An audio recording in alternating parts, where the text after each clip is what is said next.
అందరూ నమస్కారం. Grow Telugu YouTube ఛానల్కి స్వాగతం. నేను మీ చార్టెడ్ రమేష్ని.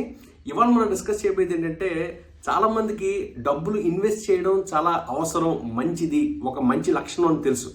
కాకపోతే చాలామంది మా గ్రో యాప్ని డౌన్లోడ్ చేసుకుని ఇన్స్టాల్ చేసిన తర్వాత ఎక్కడ ఇన్వెస్ట్ చేయాలో తెలియక కష్టపడుతూ, ఆ ఇన్వెస్ట్మెంట్ ప్రాసెస్ అంటే పెట్టుబడులు పెట్టే విధానం ఏదైతే ఉందో అందులో కొంచెం తడబడుతూ అలాగా గ్రో యాప్ని అలా ఫోన్లో వచ్చుకుంటారు తప్పితే ఇన్వెస్ట్మెంట్లు చేయడం మర్చిపోతారు. అంటే మర్చిపోతారని కాదు, ఎలా పెట్టాలో తెలియక కష్టపడుతూ ఉంటారు.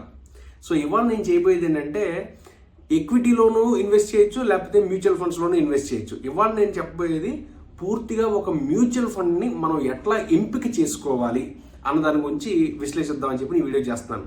అయితే మనం చూడబోయేది ఏంటంటే, అసలు ఎలాంటి మ్యూచువల్ ఫండ్లో నేను ఇన్వెస్ట్ చేయాలి, ఇన్వెస్ట్ చేయడానికి దేనికైనా కానీ నా టార్గెట్ ఏంటన్నది చూసుకోవాలి. మన గమ్యం ఏంటి, ఒక 6 సంవత్సరాలు 10 సంవత్సరాలు ఇన్వెస్ట్ చేయాలనుకుంటున్నానా, లేకపోతే 3 ఏళ్ళు 5 ఏళ్ళు ఇన్వెస్ట్ చేయాలనుకుంటున్నానా, లేకపోతే ఒక సంవత్సరం నాకు ఇంత రాబడి రావాలనుకుంటున్నానా, ఇలాంటివి విషయాలు.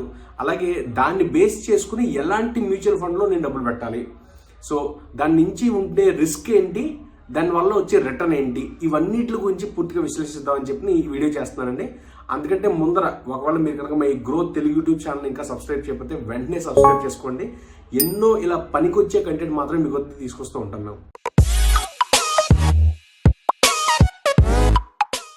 సో ముందుగా అసలు మ్యూచువల్ ఫండ్స్ ఎంచుకునే ముందర మనం ఎందుకని ఇన్వెస్ట్ చేస్తున్నాం అన్న దాని గురించి పూర్తిగా మనకు అవగాహన ఉండాలి. అంటే మన ఇన్వెస్ట్మెంట్ ప్లాన్ వచ్చేప్పటికి దీర్ఘకాలికంగా మనం ఇన్వెస్ట్మెంట్ ప్లాన్ చేస్తున్నామా, లేకపోతే కొంచెం తక్కువ కాలంలోనే ప్లాన్ చేస్తున్నామా, లేకపోతే మరీ తక్కువ కాలంలో ప్లాన్ చేస్తున్నాం అంటే ఒక 5 ఏళ్ళ నుంచి 10 ఏళ్ళ మధ్యలో ప్లాన్ చేస్తున్నావా, లేకపోతే 3 ఏళ్ళ నుంచి 5 ఏళ్ళలో ప్లాన్ చేస్తున్నావా, లేకపోతే ఓ సంవత్సరంలో ఇంత రిటర్న్ రావాలని చెప్పి అనుకుంటున్నావా అన్నదాన్ని బేస్ చేసుకుని మనం ఏ మ్యూచువల్ ఫండ్స్లో ఇన్వెస్ట్ చేయొచ్చు అన్నది డిసైడ్ చేసుకోవచ్చు. సో ఉదాహరణకి మీకు లాంగ్ టర్మ్లో మీరు ఇన్వెస్ట్ చేయాలనుకుంటున్నారు అనుకోండి, లార్జ్ క్యాప్ ఫండ్స్లో ఇన్వెస్ట్ చేయొచ్చు, లేకపోతే మిడ్ క్యాప్ ఫండ్స్లో ఇన్వెస్ట్ చేయొచ్చు, లేకపోతే ఫ్లెక్సీ క్యాప్ ఫండ్స్లో కూడా ఇన్వెస్ట్ చేయొచ్చు. సో ఇలాంటి అవకాశాలు ఉన్నప్పుడు ఇలాంటి మంచి మంచి మ్యూచువల్ ఫండ్స్లో ఇన్వెస్ట్ చేయడం వల్ల మీకు ఆదాయం అన్నది, లేకపోతే మనం పెట్టిన దాని మీద రిటర్న్ అన్నది ఎక్కువ రావడానికి అవకాశం ఉంటుంది లాంగ్ రన్లో. అలాగే మనకు కనుక కొంచెం రిస్క్ ఎక్కువ తీసుకునే అవకాశం ఉందనుకోండి, మీ వల్ల రిస్క్ కొంచెం తీసుకోగలుగుతాను నేను అనుకున్నాను అనుకోండి, అప్పుడు ఒక సెక్టార్ బేస్ చేసుకుని మ్యూచువల్ ఫండ్స్ తీసుకోవచ్చు, లేకపోతే ఒక థీమ్ తీసుకుని ఆ థీమ్ ప్రకారంగా నడుస్తున్న కంపెనీని మనం సెలెక్ట్ చేసుకోవచ్చు ఇన్వెస్ట్ చేసుకోవడానికి. అలాగే రిస్క్ ఎక్కువగా ఉన్న కంపెనీని తీసుకోవచ్చు. అంటే ఉదాహరణకి ఒక ఫార్మా సెక్టార్ని తీసుకోవాలనుకుంటున్నాను, ఫార్మా సెక్టార్లో మంచి బేర్ మార్కెట్ ఉంది, అంటే అందరూ కూడా షేర్ ప్రైస్లు తగ్గించేసుకుంటూ వెళ్తున్నారు, అలాంటప్పుడు నేను ఇన్వెస్ట్ చేయాలనుకోవచ్చు.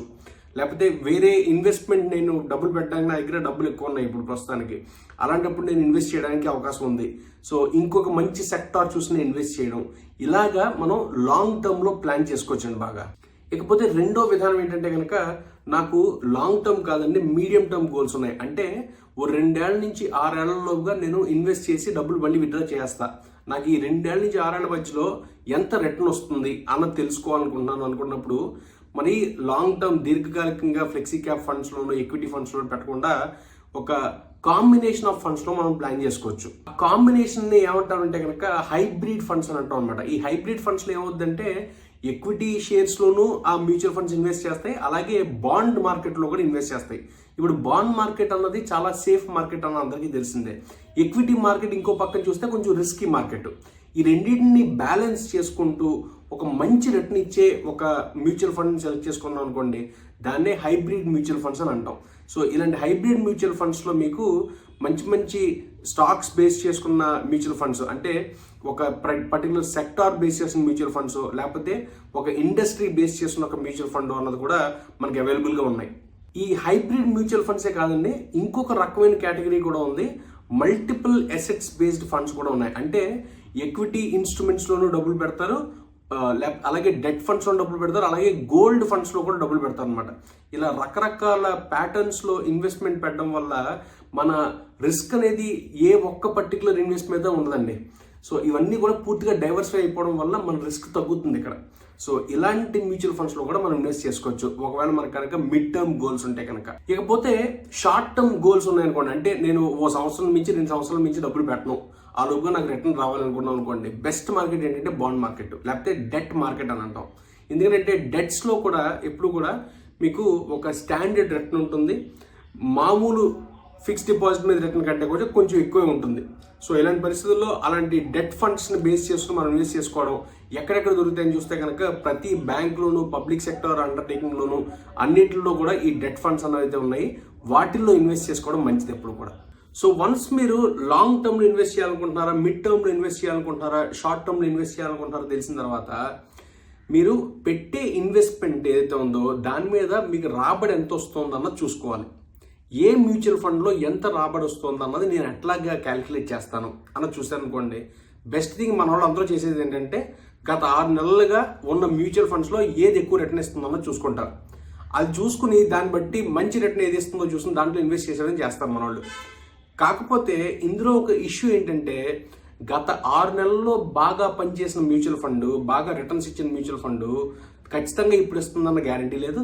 లేకపోతే గత 6 నెలల్లో సరిగ్గా పనిచేయని ఒక మ్యూచువల్ ఫండ్ ఇప్పుడు బాగా పనిచేస్తుందన్న గ్యారంటీ కూడా లేదు. అలాంటి పరిస్థితుల్లో మనం చూడాల్సింది ఏంటంటే కొంతకాలంగా కంటిన్యూస్గా మంచి రిటర్న్ ఇస్తున్న మ్యూచువల్ ఫండ్స్ ఏంటి అన్నది మనం ఖచ్చితంగా చూసుకుంటూ ఉండాలన్నమాట. ఉదాహరణకి మీరు ఈ టేబుల్లో చూసారనుకోండి, ఈ సుందరం లార్జ్ క్యాప్ ఫండ్ అన్నది ఎప్పుడు కూడా టాప్ 3-4 స్థానాల్లోనే ఉంది. ఎన్నేళ్ళుగా 7 ఏళ్ళుగా మంచి స్థానంలోనే ఉంది. సో అంటే ఖచ్చితంగా ర్యాంకింగ్ వైజ్ ఇది మంచి కంపెనీ అని చెప్పుకోవచ్చు. అలాగే మ్యూచువల్ ఫండ్ అని కూడా చెప్పుకోవచ్చు. అంటే ఇది ఒక్కటే మ్యూచువల్ ఫండ్ మంచిదా అని అడిగితే కాదండి. ఇది కాకుండా మిగతా కూడా ఉన్నాయి. యాక్సిస్ బ్లూ చిప్ అని చెప్పి, సుందరం లార్జ్ క్యాప్ ఫండ్ అని చెప్పి, ఇవన్నీ కంటిన్యూస్గా గత 7 ఏళ్లలో టాప్ పొజిషన్స్లో ఉన్నాయని మనం అర్థం చేసుకోవాలి. సో అలాంటి పరిస్థితుల్లో వీటిల్లో ఇన్వెస్ట్ చేయడం మంచిదే అన్నది నా ఒపీనియన్ అనమాట ఇక్కడ. సో దీని నుంచి నేను చెప్పబోయేది ఏంటంటే మీరు చూసుకోవాల్సింది ఏంటంటే లాస్ట్ 6 నెలల్లో మంచి రిటర్న్స్ ఇస్తుంది అన్నది కాదు, కంటిన్యూస్గా మంచి రిటర్న్స్ ఇస్తుందా, కన్సిస్టెన్సీ ఉందా. ఆ కన్సిస్టెన్సీ ఉందనుకోండి అది మంచి మ్యూచువల్ ఫండ్ అని చెప్పి అనుకోవచ్చు మనం. సో ఈ రిటర్న్ బాగానే ఉంది. ఆ రిటర్న్ ఇవ్వడానికి మనం ఎంత రిస్క్ తీసుకుంటున్నాం అన్నది కూడా ఇంపార్టెంటే కదా. ఆ రిస్క్ ఎక్కువ తీసుకోవడం మంచిదా, తక్కువ తీసుకోవడం మంచిదా అన్నది మనం జాగ్రత్తగా గమనించుకోవాలి. ఉదాహరణకి మీరు ముంబై నుంచి పూణే వస్తున్నారనుకోండి. ముంబై నుంచి పూణే ఎంత దూరం? గట్టిగా 150 కిలోమీటర్లు. మామూలుగా అయితే కనుక 3 గంటలు పడుతుంది. కానీ నా ఫ్రెండ్ ఎవరన్నా వచ్చి నేను 2 గంటల్లో వచ్చాను ముంబై నుంచి పూణే అన్నారనుకోండి, అది నిజానికి చాలా రిస్క్ అని చెప్పుకోవాలి. ఎందుకంటే ఎంత ఫాస్ట్గా నడిపాడో బండి, మరి అంత ఫాస్ట్గా నడిపితేనే కానీ 2 గంటల్లో చేరుకోలేరు. అంటే అంత ఫాస్ట్గా నడవడం అన్న రిస్క్ ఇంపార్టెంటా అన్నది మనం చూసుకోవాలి. ఇదే పద్ధతి మనం ఇన్వెస్ట్మెంట్లో కూడా పెట్టాలి.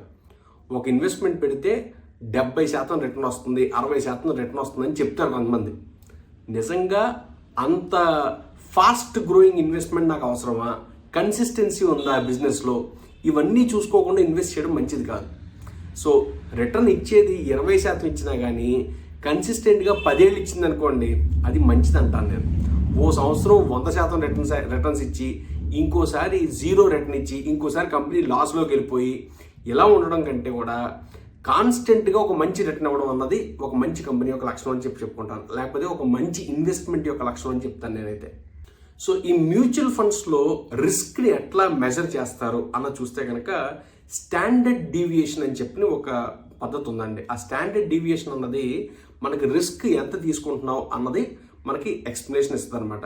ఈ స్టాండర్డ్ డీవియేషన్ అంటే ఏంటంటే కనుక మార్కెట్ అంతా ఓ పక్కన పోతుంటే ఈ పర్టిక్యులర్ మ్యూచువల్ ఫండ్ ఎట్లా వెళ్తుంది. ఉదాహరణకి మార్కెట్ రూపాయి నుంచి 2 రూపాయలకి వెళ్తుంది అనుకోండి, ఈ మ్యూచువల్ ఫండ్ కూడా రూపాయి నుంచి 2 రూపాయలకి పెరుగుతుందా, లేకపోతే రూపాయి కంటే తగ్గిపోతుందా, లేకపోతే రూపాయి నుంచి 2 రూపాయలకి వెళ్ళకుండా రూపాయి పావుల దగ్గర ఆగిపోతుందా. ఇలాగా మార్కెట్ బేస్ చేసుకుని ఈ కంపెనీ యొక్క రిస్క్ ఎంత ఉంటుంది అన్నది మనం క్యాలిక్యులేట్ చేస్తే దాన్ని స్టాండర్డ్ డీవియేషన్ అంటాం అనమాట.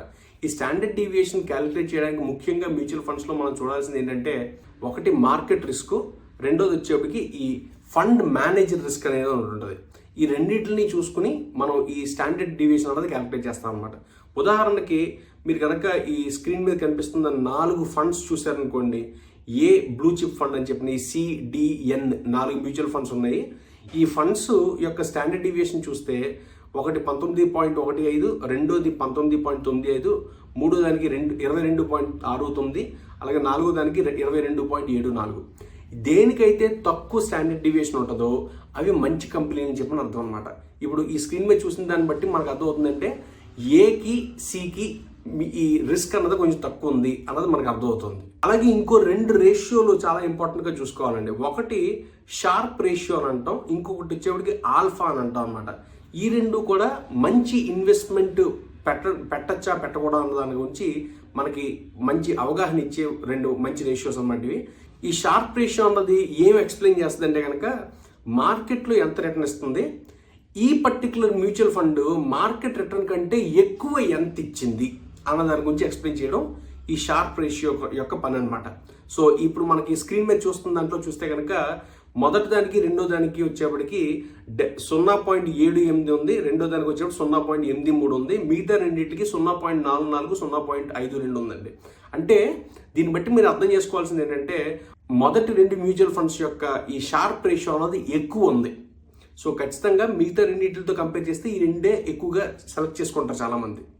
అలాగే ఆల్ఫా ఏంటి అన్న చూస్తే కనుక ఇదే ఎక్కువ రిటర్న్ని ఒక పర్సంటేజ్ రూపంలో చెప్పామనుకోండి దాన్ని ఆల్ఫా అని అంటాం అనమాట. అంటే ఈ ఆల్ఫా కూడా దేనికి ఎక్కువ ఉంటే దానికి ఎక్కువ రిటర్న్ వస్తున్నట్టు, ఎక్కువ ఎక్స్ట్రా రిటర్న్ వస్తున్నట్టు. సో మళ్ళీ ఇదే మనం టేబుల్లో చూస్తే కనుక ఏ అండ్ సి చిప్ ఫండ్స్కి బ్లూ చిప్ ఫండ్స్కి వచ్చేప్పటికి 3.27 4.23% ఉందండి. సో ఈ 2 బాగా పనిచేస్తున్నాయని చెప్పి మనం అర్థం చేసుకోవాలి ఇక్కడ. సో ఇప్పుడు మనం చూసినంతా కూడా ఈక్విటీ మార్కెట్లో ఉండే మ్యూచువల్ ఫండ్స్కి ఈ రకమైన రేటింగ్స్ అన్నీ కూడా ఉంటాయన్నమాట. కాకపోతే డెట్ బేస్డ్ కూడా మ్యూచువల్ ఫండ్స్ ఉన్నాయి కదా. ఇలాంటి డెట్ బేస్డ్ మ్యూచువల్ ఫండ్స్లో నేను ఎట్లాగా రిస్క్ని ఐడెంటిఫై చేస్తాను అన్నది కూడా మనం అర్థం చేసుకోవాలి. ఈ డెట్ బేస్డ్ మ్యూచువల్ ఫండ్స్లో ముఖ్యంగా మనం చేసేది ఏంటంటే కనుక క్రెడిట్ రేటింగ్ అన్నది చూస్తాం అనమాట. క్రెడిట్ రేటింగ్ అన్నది ఎవరిస్తారని అడిగితే కనుక ఈ మధ్యకాలంలో క్రిసిల్ అని చెప్పి ఒక కంపెనీ మనకి క్రెడిట్ రేటింగ్ ఇస్తున్నారు. లేకపోతే ఇంటర్నేషనల్ ఏజెన్సీస్ చాలా ఉన్నాయి, క్రెడిట్ రేటింగ్ ఏజెన్సీస్. వాళ్ళందరూ కూడా ఒక కంపెనీ యొక్క మ్యూచువల్ ఫండ్ ఏదైతే ఉందో లేకపోతే ఒక డెట్ ఇన్స్ట్రుమెంట్ ఏదైతే ఉందో దాని గురించి పూర్తిగా క్రెడిట్ రేటింగ్ అనేది వాళ్ళు ఇస్తారనమాట. ఎంత క్రెడిట్ స్కోర్ మంచిది ఉంటే ఆ డెట్ లేకపోతే ఆ డెట్ ఫండ్ అన్నది అంత మంచిదని అర్థం. ఒకవేళ మనం AAA స్కోర్ ఉందనుకోండి ఖచ్చితంగా వీళ్ళు ఆనర్ చేస్తారు. ఈ డెప్ట్ తీసుకున్నా కానీ అప్పు తీసుకున్నా కానీ ఖచ్చితంగా వాళ్ళు ఆనర్ చేస్తారు, పేమెంట్ టైంకి ఇస్తారు అని చెప్పడాన్ని మనం AAA రేటింగ్ అని అంటాం. కొంచెం తక్కువ రేటింగ్ ఉందనుకోండి AA రేటింగ్ అంటాం. ఇంకా తక్కువ రేటింగ్ ఉందనుకోండి B+ అని అంటాం. అట్లాగా మనకి ఇదివరకు చిన్నప్పుడు స్కూల్లో ప్రోగ్రెస్ కార్డులో A+, A గ్రేడ్ అట్లా ఏవైతే రేట్లు ఉండేవో వీటికి కూడా ఒక మంచి కంపెనీకి ఎవరైతే కానీ అప్పు తీసుకుంటున్నారో వాళ్ళకి రేటింగ్స్ ఉంటాయి అన్నమాట ఇట్లాగా. సో ఈ క్రెడిట్ రిస్క్ కాకుండా ఇంకొక రిస్క్ ఉందండి, దాన్నే ఇంట్రెస్ట్ రేట్ రిస్క్ అంటాం. అంటే ఏంటంటే కనుక నథింగ్ బట్ మార్కెట్ రిస్క్ అండి ఇది.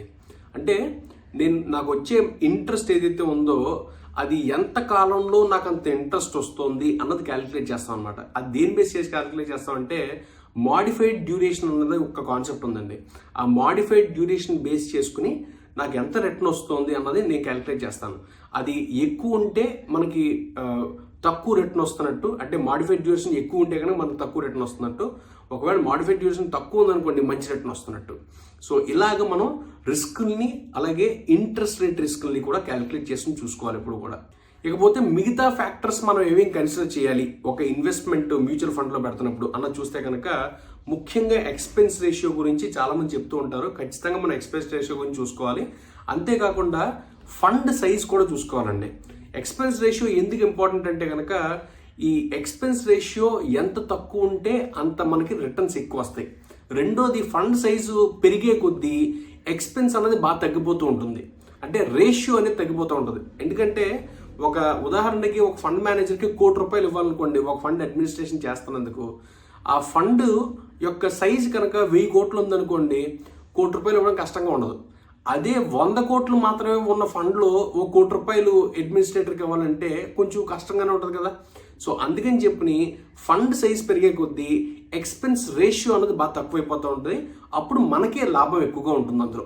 సో ఇకపోతే రెండో చాలా ముఖ్యమైన విషయం ఏంటి చూసుకోవాలంటే కనుక ఫండ్ మేనేజర్ ఎవరున్నారో వాళ్ళు క్రెడిబుల్ మేనేజరా కాదా అన్నది చూసుకోవాలి. ఎట్లా తెలుస్తుంది మనకు అది? వాళ్ళు ఇదివరకు మేనేజ్ చేసిన ఫండ్స్ ఏంటి, వాళ్ళు ఇదివరకు అడ్మినిస్ట్రేట్ చేసిన ఫండ్స్ ఏంటన్నది చూసుకుంటే దాన్ని బట్టి వాళ్ళు రిటర్న్స్ ఎంత ఇచ్చారు ఆ ఫండ్స్ మీద అన్నది మనకు అర్థమవుతుంది. దాని ప్రకారంగా వాళ్ళ థాట్ ప్రాసెస్, వాళ్ళ ఐడియాలజీ ఏదైతే ఉందో అది మంచిదా కాదన్నది అర్థం చేసుకోవచ్చు. దాన్ని బట్టి ఆ ఫండ్లో ఇన్వెస్ట్ చేయొచ్చా లేదన్నది మనం డెసిషన్ తీసుకోవచ్చు అనమాట. సో ఇవండి ఒక మ్యూచువల్ ఫండ్లో మనం ఇన్వెస్ట్ చేయాలంటే ఎలాంటి థాట్ ప్రాసెస్తో మనం ముందరికి వెళ్ళాలన్న దాని గురించి పూర్తి విశ్లేషణ అందరికీ ఖచ్చితంగా మీకు నచ్చిందని అనుకుంటున్నాను. అండ్ ఇంకో ముఖ్యమైన విషయం, ఒకవేళ మీరు కనుక మ్యూచువల్ ఫండ్స్లో కానీ ఇన్వెస్ట్మెంట్స్ ఎక్విటీలో కానీ పెట్టాలనుకుంటే కనుక ఖచ్చితంగా మీ సొంతంగా మీరు బాగా క్షుణ్ణంగా పరిశీలించిన తర్వాత మాత్రమే ఇన్వెస్ట్మెంట్లు పెట్టడం తప్పితే నేను చెప్తున్నానో లేకపోతే మా స్క్రీన్ మీద మా గ్రో ఛానల్లో మేము మీకు చూపిస్తున్నామో మాత్రం అసలు చెప్పొద్దండి, ఇన్వెస్ట్ చేయొద్దు కూడా అసలు. సో సొంతంగా మీరుగా విచక్షణతో ఆలోచించి నిర్ణయాలు తీసుకుని ఇన్వెస్ట్మెంట్లు పెట్టడం తప్పితే మేము చెప్తున్నాం మాత్రం ఇన్వెస్ట్మెంట్లు పెట్టకండి. ఇంకో మంచి వీడియోతో మళ్ళీ ముందుకు వస్తాను. అంతవరకు ఉంటాను. నమస్కారం.